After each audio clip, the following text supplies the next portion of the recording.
Welcome to Leading Under Pressure, a podcast where we help leaders respond with confidence and guide their teams from crisis to clarity during difficult times and help improve workplace culture.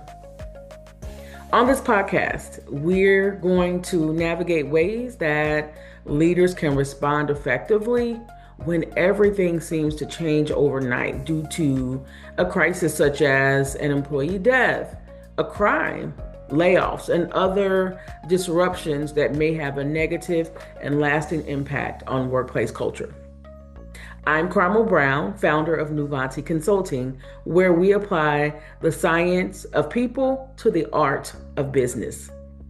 I specialize in organizational crisis intervention and workplace wellness.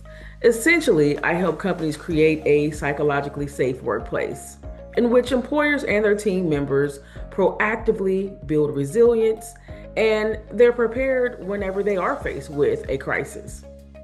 In addition, I am present when businesses are facing a crisis. Each week on this podcast, we'll dive into practical strategies and real-world stories, and they'll be psychology backed to help you with clarity and empathy and strength even in the toughest times. Whether you are a CEO, a manager, or an HR professional, this podcast will give you tools to stabilize your team and turn those moments of disruption into moments of growth. So let's jump in and get started. So today, we are kicking things off with this big question. Why does crisis leadership matter now more than ever? And the first thing I want to say is that crisis leadership isn't just important, it's urgent right now. And the truth is, disruption is no longer the exception in the workplace, it is the rule. We've seen organizations completely rocked by layoffs, communities shaken by tragedies, and companies who are forced to navigate public incidents and global crises under the spotlight of the internet and social media, and unfortunately, most often with no warning.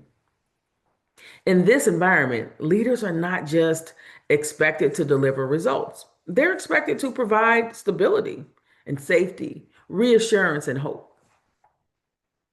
Organizations are no longer judged just by business performance alone, but on how they respond during those moments of pressure.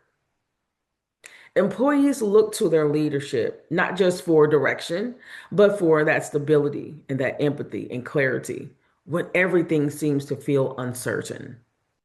Here's the thing. Crises are not just operational problems or business problems. They are human experiences. When leadership responds poorly, the cost is enormous and sometimes catastrophic to organizations, causing broken trust, disengaged employees, burnout, and sometimes long-term damage to the overall culture of the workplace. But when leaders respond well and teams feel supported, companies are able to stabilize and they're able to improve that overall morale. And people tend to find that resilience needed to keep going. Most leaders were promoted for their expertise in the industry that they work in, not because they were trained to guide people through trauma or uncertainty. That's what we do. That's what we're here for. That gap leaves many unsure on how to lead with decisiveness and empathy at the same time. So this is where crisis leadership becomes a competitive advantage. Organizations that invest in crisis leadership don't just survive disruptions, they actually emerge stronger, more trusted by their team members, and also more connected to their employees and partners and the community in which they exist. So if you're listening, you're either leading now or you're preparing to. And the reality is, every leader will face a crisis moment, whether it's layoffs, reputational challenges, or the sudden loss of a team member. The question isn't if, it's when. And what you do in those first 48 hours can either stabilize your team or intensify the disruption that you are experiencing. And that's why I created this podcast. So we're going to, with each episode, explore practical strategies and real world tools that's going to help you to show up as a leader, the leader that your team needs most when everything changes overnight, when things are uncertain. We hope to be a steady voice during your company's moments of crisis, tragedy, grief, or loss, as we offer insight on decision making under pressure, workplace wellness, trauma informed leadership, psychological safety, and how to strengthen your team and build resilience in those moments that matter the most.